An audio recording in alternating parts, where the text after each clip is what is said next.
Président Essebsi, merci de me recevoir chez vous, à Tunis. Merci d'être venu Après à ces Tunis. drames, après cette tragédie, la Tunisie est en deuil, elle est encore fragile. Est-ce que les Tunisiens ont peur de ce qui arrive et ce qui peut se reproduire? C'est vrai qu'ils ont peur, mais ils n'ont pas des raisons d'avoir très peur. L'État est là, elle est debout. C'est vrai, c'est un coup très mauvais, très dur, très douloureux.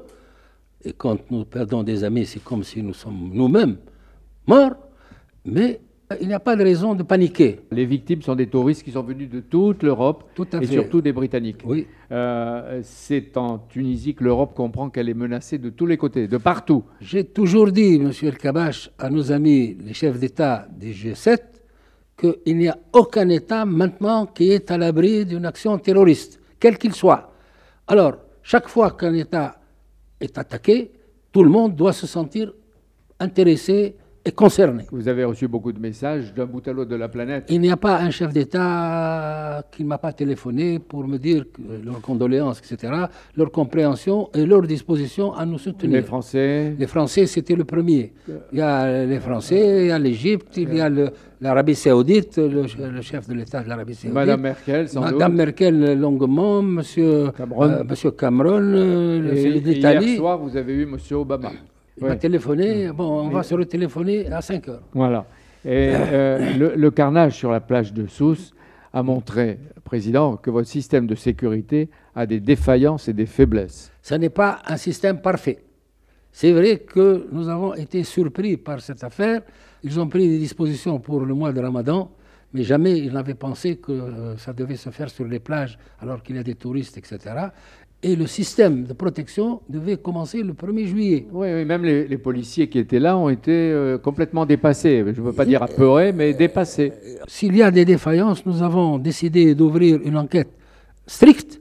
Et s'il y a des défaillances, les sanctions seront prises immédiatement. 3000 jeunes Tunisiens sont en ce moment en Irak et en Syrie. Oui. On dit que Daesh les recrute, 2000 € pour les garçons, 1500 pour les filles. Oui. Comment se fait-il qu'il y ait tant de jeunes? Parce que la Tunisie n'a pas 2000 € à donner à chaque chômeur.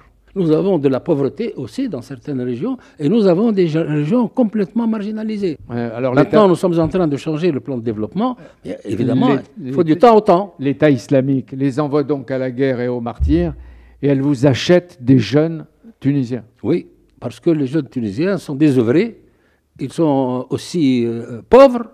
Et évidemment, ils n'ont pas de travail chez nous, donc ils sont une victime de ces manigances. Qui est, Président Essebsi, qui est votre ennemi? Notre ennemi pour le moment, c'est le terrorisme. Et le terroriste, c'est Daesh. Et c'est évidemment toute cette phraséologie où on veut un califat, et nous sommes des musulmans, mais nous ne sommes pas des islamistes, et nous voudrions avoir notre drapeau noir. Moi, j'ai dit interdiction de lever le drapeau noir ici en Tunisie. On n'a qu'un seul drapeau, c'est le drapeau blanc. Aucun parti ne doit avoir le drapeau noir. Moi, j'ai demandé au chef du gouvernement, hier et avant-hier aussi, de prendre les mesures nécessaires pour qu'il ne peut plus se comporter que conformément à la loi. Dites-vous, comme en France, M. Hollande, Valls, Cazeneuve et déjà Nicolas Sarkozy, que la menace reste omniprésente, qu'elle est durable et qu'il s'agit d'une guerre de civilisation.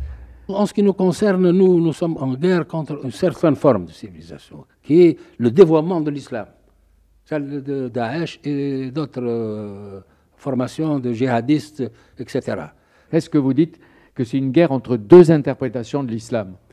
Pas tout à fait, parce que les autres, ce n'est pas une interprétation de l'islam, c'est complètement autre chose, c'est un dévoiement de... Et il faut qu'on le sache. Il faut qu'on le sache. Mais est-ce qu'ils ont en même temps dans leur projet politique, comme certains le disent, la conquête du monde entier pour imposer une forme de domination religieuse et politique? C'est possible, ce n'est pas exclu. Mais évidemment, entre avoir ce projet et le réaliser, j'espère que nous serons tous debout pour y faire face. Alors, il y a 3 mois, nous étions venus avec Michael Darmon faire un grand rendez-vous après l'attentat du Bardo. Et vous nous avez dit « Je suis le chef de guerre ». Est-ce que vous le dites? Et qu'est-ce que ça veut dire être le chef de guerre quand il y a des attentats chez soi? Et est-ce que vous avez les moyens d'être chef de guerre? Je suis le chef de guerre contre le terrorisme. Ce n'est pas un vent en guerre. Hein. Bon. Évidemment, comme dans toute guerre, nous pouvons perdre une bataille, mais on ne perdra pas la guerre. Le gouvernement s'est réuni le jour même, il a pris une série de dispositions. D'abord, il va créer une police touristique armée sur toutes les plages. Nous avons fait un appel aux réservistes, c'est une première fois, n'est-ce pas? Un appel aux réservistes? Oui, bien entendu. Et donc, pour renforcer notre armée, parce que l'armée est toujours confrontée à des actions sur les frontières, parce que nous n'avons pas pu, en défaut de moyens, sécuriser la frontière sud. Vous nous rappelez qu'il y a la Libye et que la bien Libye, entendu.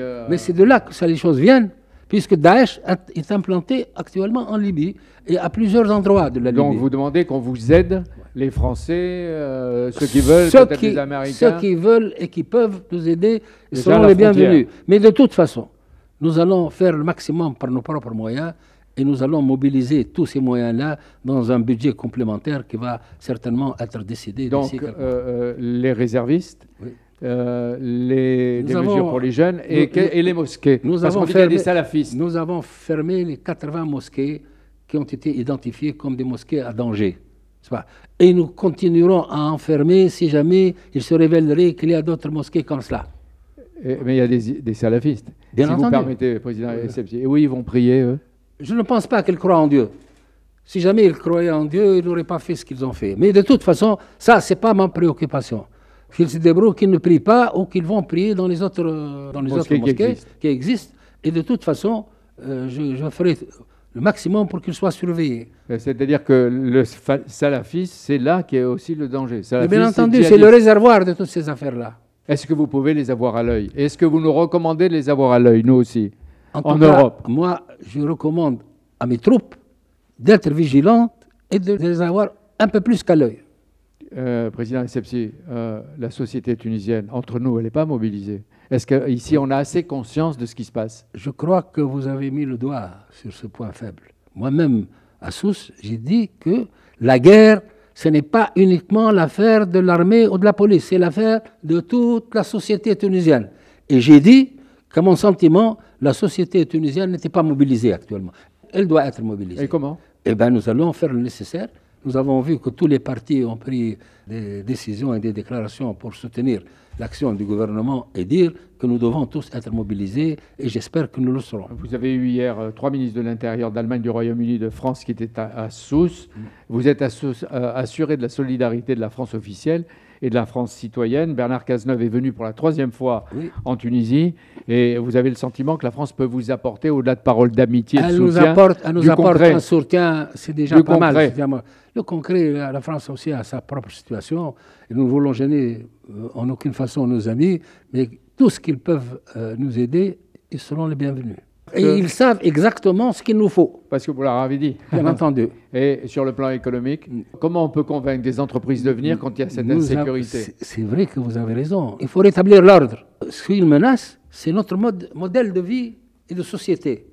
Évidemment, je l'ai dit, je le répète, nous sommes l'exception peut-être, mais ce n'est pas confortable d'être l'exception. Nous voudrions devenir un jour le modèle. Or, le modèle n'est pas encore accepté par les autres. Est-ce que vous pouvez rester une exception démocratique et pluraliste? Nous ferons notre maximum. Si nos amis nous soutiennent, surtout dans les domaines qui nous manquent, moi je pense que nous pouvons résister à ça. Est-ce qu'il ne va pas y avoir un vrai débat dans votre pays comme dans d'autres pays européens, problème sur l'identité? Qu'est-ce que c'est être un Tunisien? Comme nous on dit, qu'est-ce que c'est un Allemand? Qu'est-ce que c'est un Français? C'est un problème qui est résolu. Nous avons, depuis le président Bourguiba, quand on pose la question à un Tunisien qui vous êtes, il dit « je suis Tunisien ».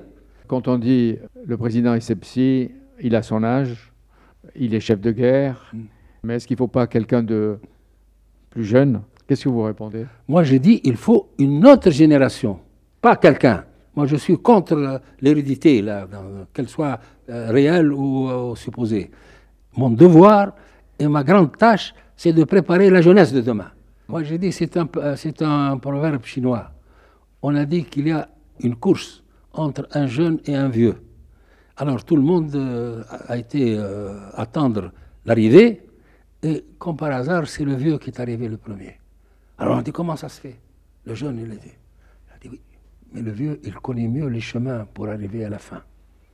Effectivement, c'est ça le problème.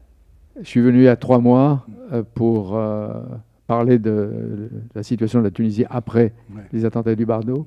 Je reviens après ces attentats. Vous me faites la promesse que je ne reviendrai plus dans 3 mois ou 6 mois pour des violences, mais pour pour d'autres. inaugurer autre chose. Ah, voilà. Voilà. Merci à vous, Président. C'est moi qui vous remercie et à tous vos téléspectateurs. Merci beaucoup.